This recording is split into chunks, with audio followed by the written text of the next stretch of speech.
सातारा जिल्ह्यातील दुष्काळी भाग म्हणून ओळखल्या जाणाऱ्या मान खटाव तालुक्यात सध्या पावसामुळे जनजीवन विस्कळीत होण्याची वेळ आहे। एकेकाळी पावसासाठी प्रार्थना करणाऱ्या या भागातील शेतकरी आता पाऊस उघडावा म्हणून याचना करताना दिसत आहे।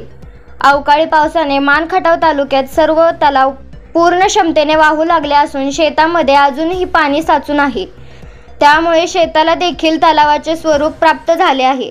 आज देखील वडूज परिसरात मुसळधार पाऊस झाल्याने जिकडे तिकडे पाणीच पाणी झाले होते।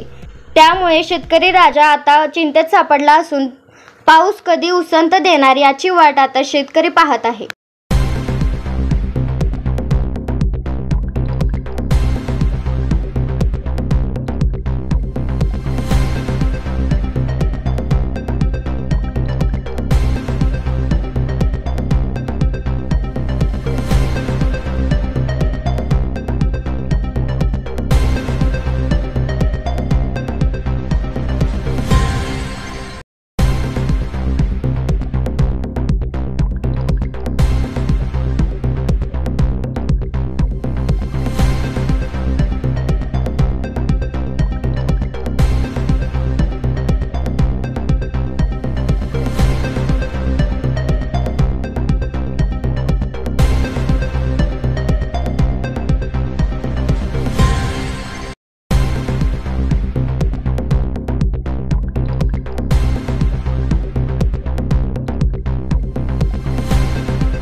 आपल्या तालुक्यातील जिल्ह्यातील बातम्या सर्वप्रथम पाहण्यासाठी आजच सातारा न्यूजला YouTube चॅनलवर सबस्क्राइब करा, लाईक करा, शेअर करा आणि बेल आयकॉन प्रेस करायला विसरू नका।